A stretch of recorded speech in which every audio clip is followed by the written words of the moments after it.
Hey everybody, what is up? Dave here, coming back to you with a new tech video tutorial on the channel. I haven't made one of these in a really long time, really wanted to today. Just realized that I'm saving this recording to the wrong folder, but that's okay. I'll just get it when I'm done and move it. So anyway, what you're looking at is, what did I do? Oh, I clicked on the clock. This is a really crappy Android tablet. I don't know why my audio was peaking right there. Holy cow. This is some really crappy Android tablet. It's one of those Walmart On branded tablets, the Surf 7, I think. I've had this thing for a really long time, but haven't turned it on literally since May of 2019, I think. And I just wanted to show the thought process behind basically start to finish of modifying and potentially putting a custom ROM onto a brand new Android device that I've never touched. So this device, like I said, I've never used it.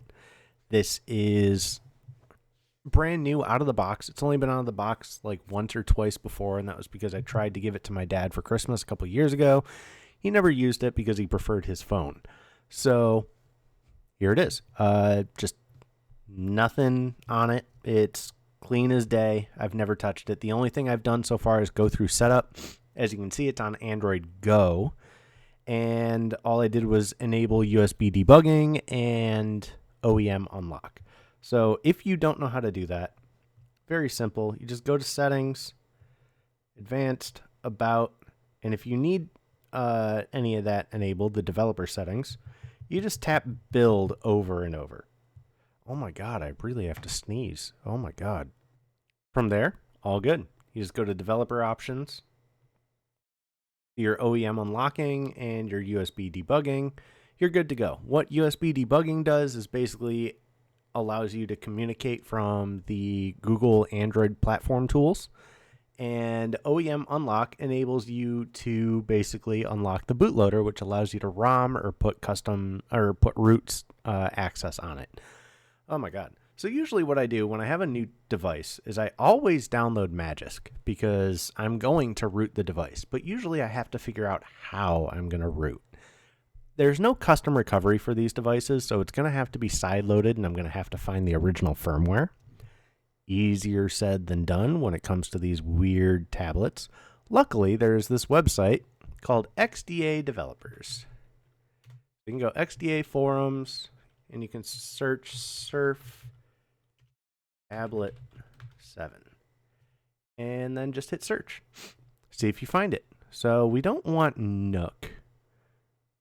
Surf on Gen 2. This is not a Gen 2, I don't believe. But we can just go back to Walmart tablets. And you'll see there are some stock backups and OTAs. So I have this one. So I can try to download these OTAs if they are here. That one looks like it's available, and so is the June one. This one is not. That's okay. So we're going to download this October one. So we're going to just download this real quick. This way we at least have the stock ROM. And thanks to having crazy internet speeds here at home, that's going to be done very quickly. Now, another thing I like to do on my devices is do custom ROMs, because custom ROMs are generally way cleaner than the otherwise crappy versions of Android that companies put on these tablets. And this thing is very laggy already on the version of Android it's on. So my go-to usually is called LEOS. It's a very, very stripped down version of Android. But unfortunately, this tablet with Android 9 on it does not have an LEOS support. So the next thing I had to do was move over to the Treble experiment GitHub. And since it's an Android 9 device, I decided to scroll through the Android 9 stuff here, the unofficial and official, and try to find a ROM that I think will be good on this device. So I can go with Lineage OS probably and be fine. Let's see, there should be a Lineage OS that's official, right? Huh, I don't see one. Or I can just go with Treble. Trebleized 0, I guess. Never done that one. I don't know what it is. Doesn't exist anymore? Never mind. But this is generally what I like to do, is just browse, see what I can find, see what I can do with it. It's the same mega link, so I doubt it exists anymore. It looks like nobody has put up a new link for it either. So probably not going with this one. But I can always find a different link, or I can just use Treble itself. So I can just copy his link, go here, her, whatever. And you can basically just go to releases. Now, obviously, we're looking for the Android 9 version. We're not looking for 12.1 or whatever. So you kind of need to know what you're looking for. I like to just go as far back as possible. As you can see, these ones are called lineage. So these are probably going to be Android 8. Like here you can see AOSP 9. So now we know we're at Android 9, but I'd like to get whatever the final version of that was, not a pre-release. So we're going to go until that stops saying 9, basically. So there's 115. Let's see, 10. 9, right here. Fixes boot on non-Samsung devices. So that's probably the best thing. Now you want to go through and just figure out what you need. Usually you can install the Treble checker, which is a great resource. I'm going to download that APK real quick just to show you. Easiest way to find it in this sense is just F-Droid. Just download the APK. We're going to grab these two files and move them over here. Probably should have done them separately so I wouldn't have to wait for this long file transfer since the ROM is gigantic. You know, I wouldn't mind trying to modify the ROM and de-Google it directly, but I don't really feel like doing that. So we have the treble check. What you want to do is basically open your command prompt, and you do need to have the Google ADB stuff on your device or on your computer. So we'll do ADB devices just to make sure it's recognized. ADB install Treble. That's going to install super quickly, or maybe not. This tablet sucks. What we're going to do is just open that up, and we're going to see what type of ROM, or if it's even supported on this device. Generic system image found. When did I put one on here? So I can do AB details is what we want. So supported, BNDK Lite, system as root is enableable, binder 64, ARM 32.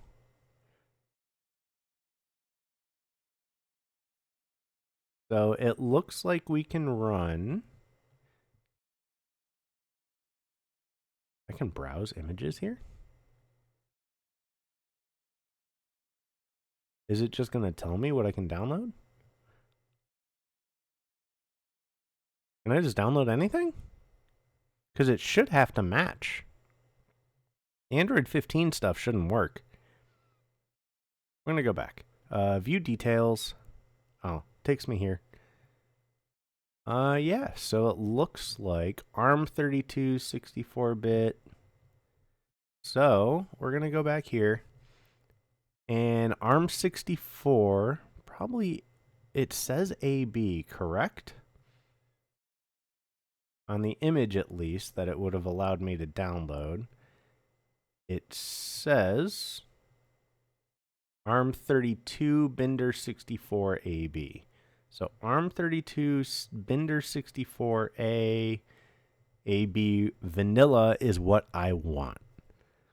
I don't want anything, you know, crazy, because it's going to make this device run like crap if it has Google apps and all that. So we're going to download this one. And the file is pretty small because this version of Android is going to be pretty small. So what we're going to do is we just have to open this in 7-zip. Here we go, on tablet. And we just extract it over here. So it ends up coming out at around 900 megabytes at the end of the day. But what we can do for right now is ADB reboot bootloader, because we need to unlock the bootloader. So This is going to turn off. You're not going to be able to see the screen for this, but you don't really need to, because all we're going to do is fast boot devices when it does eventually reboot. This thing sucks, man. We're in fast boot mode. It says fast boot on the screen. So we're going to do fast boot devices. My computer doesn't see it, so we're going to go device manager because it's probably right here. So you're going to want to right click that USB. Let me pick from a list. And if you've installed the Google drivers before, you can just click it here. Bootloader interface, next, yes, close. Good, good, good. Just do it again. So fast boot, flashing, unlock. If I could spell. And then it's going to pop up on the screen and say unlock bootloader. Press volume up for yes or down for no. We're going to hit up for yes. It will reboot and wipe everything off of the tablet, which is fine. Oh, it didn't reboot. It just reboots right back to fast boot, which is totally fine. Now, one thing I don't know with this tablet is if it's a super partition or not. So what we can do to find out is fast boot, reboot, fast boot.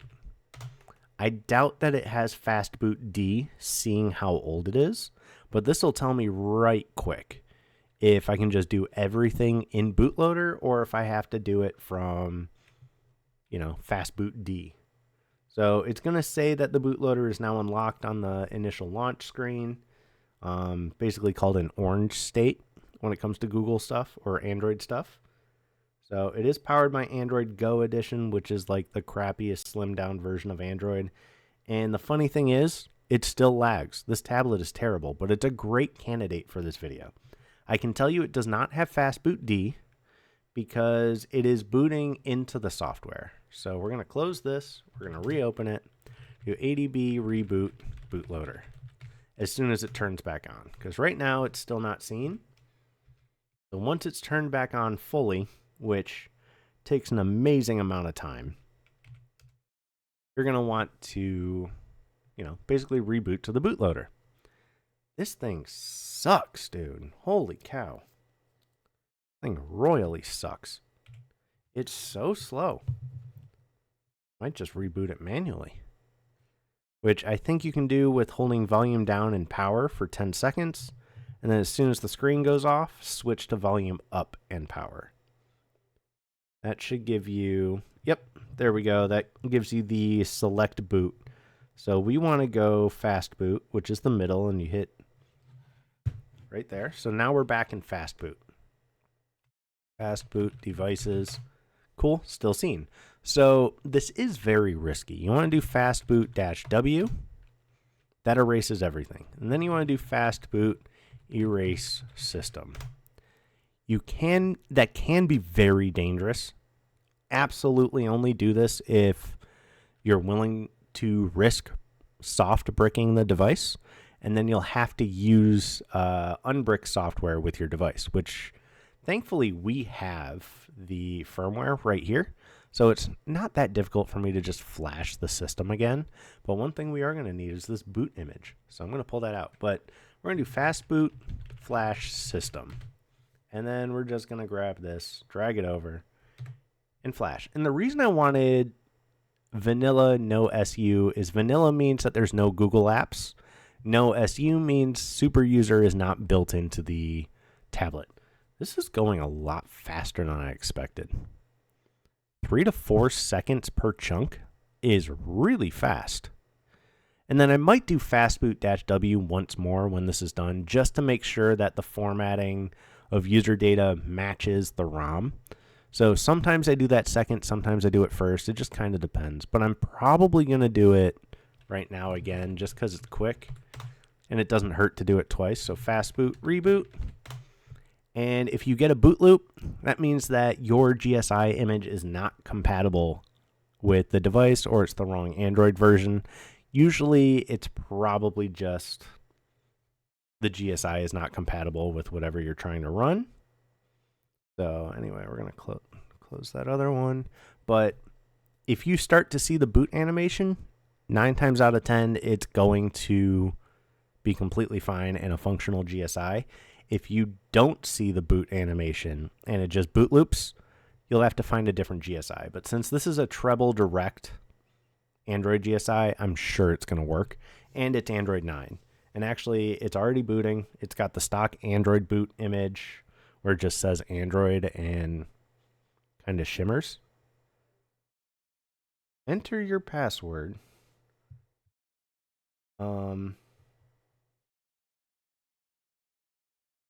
Oh, so we're going to have to reboot this to recovery.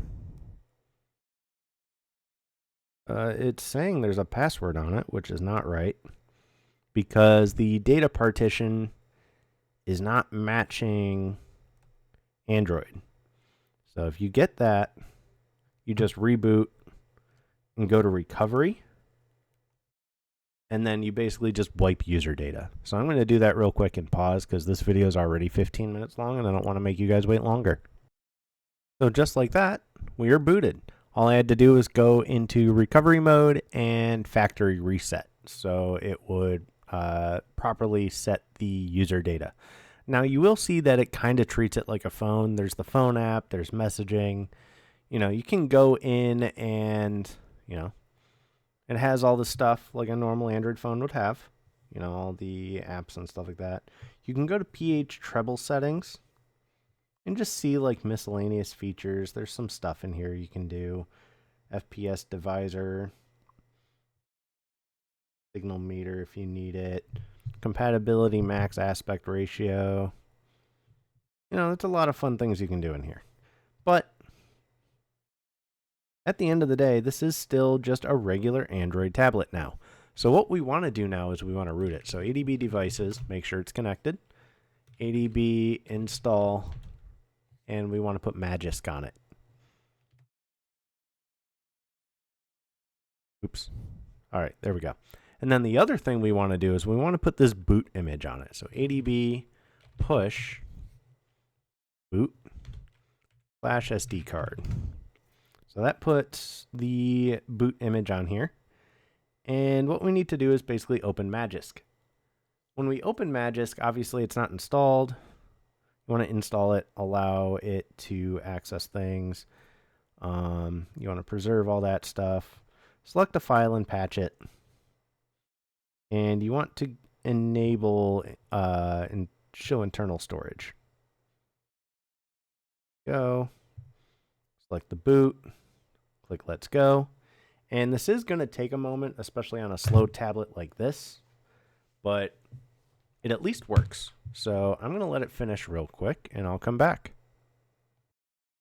All right, now it's done. All we have to do is ADB pull, and it tells you in the log here right where the file is that you need. So ADB pull storage emulated 0 download Magisk patched 28,000 underscore SR lowercase I C lowercase f dot img, and then we just want to pull it here. So I'm going to make a folder called root boot.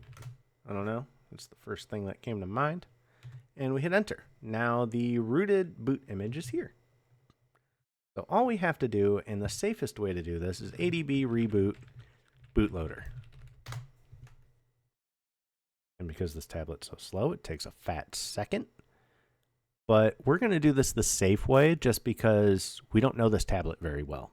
So we're going to do basically a tethered root. Now it's not going to be tethered for long, just long enough to turn it back on. So fast boot, boot,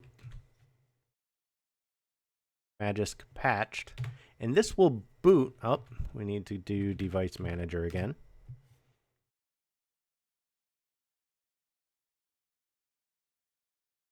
Bootloader, yes.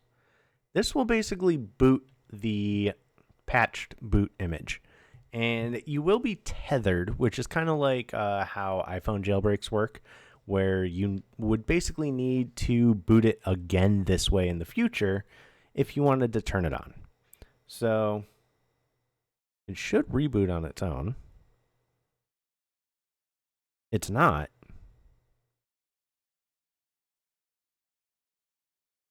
It should. It's not. It's not turning off. Is it still connected in fast boot? No. Still here? No. So it is rebooting. I'll come back. All right, we are rebooted. I'm going to open the screen copy again so you can see. But basically, we are rooted. But like I said, it's tethered just to play it safe. Now, what we can do is maybe we're not.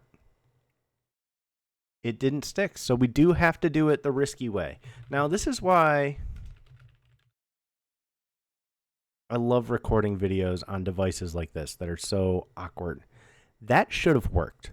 If you do fast boot and boot that boot image, the root should stick. And then what you do is you open Magisk and you basically just rerun the root, and then you're rooted permanently.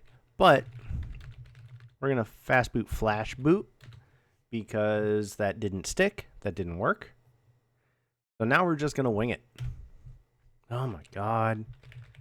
This is what I hate about crappy Android devices, is this kind of BS. But this is also why I love making videos like this, because somebody else might run into the same issue. So now it's flashed. Now we do fast boot reboot.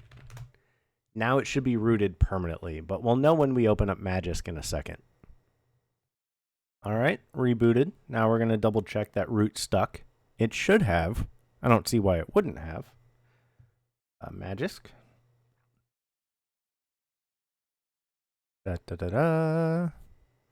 Oh my God, this tablet sucks. I'm not giving this even to my child. I'm going to just go like donate it or something.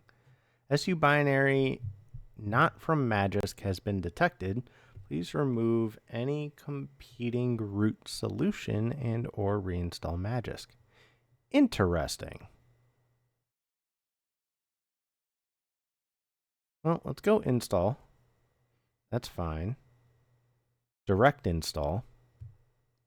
Let's go. Now this will do a direct install to the RAM disk. So that should get rid of that error, I believe. And then we will reboot and we'll find out. Gotta love doing weird Android devices. So now that it's rebooted, it's rooted, and we're all good to go, I'm going to put a couple apps on here. Install. I'm going to do add away because you can do a root-based ad blocking for the entire system. And then I'm also going to install Lucky Patcher because Lucky Patcher realistically these days seems to be the best way to uninstall system apps. So we're going to do the Lucky Patcher installer and the add away APK. I'm going to start add away. And basically what I'm going to do is root-based ad blocking. It's going to be, why did it not allow it? It's still giving me the error in Magisk for the unrecognized SU binary, and I'm not sure why. Oh, rooted Android, weird. Very strange. I'll have to look around, but this is supposed to not have an SU binary in it, which it is actually pretty easy to remove it, but because what we can do is ADB shell. Look at developer options real quick. Does it have a... No, it does not. And do ls. Usually it's in xbin. So cd system. ls. There's an xbin. Okay. cd xbin. ls. Is there an S? There is an SU binary in here. This is not supposed to be here. That's why we're running into this error on Magisk. So we can hit SU. It will ask us for super user. And now we can basically MV, I think it's MV-F SU to like SP. Read-only file system. So There is a way around this. I got around it the other day. And actually it was ChatGPT that told me how to get around it. All right, so I got around it, and it's a little bit tricky, but basically what you need to do is you need to basically teach the Android system that it can mount system. Now, I first ran into an issue with that where you can see up here, mount system not in proc mounts.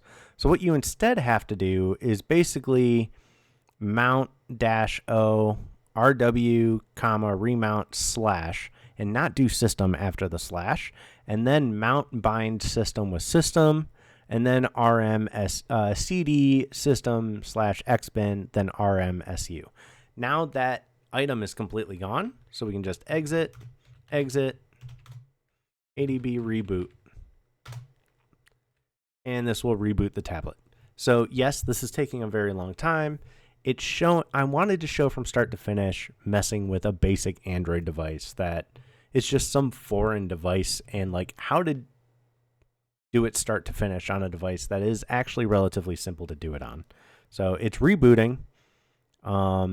It is a long process to do this, but it's usually very worth it in the end because you end up with a device that is far more usable. And what I'm going to show you next is with Lucky Patcher, how to remove some of the bloatware that might have come with the GSI image.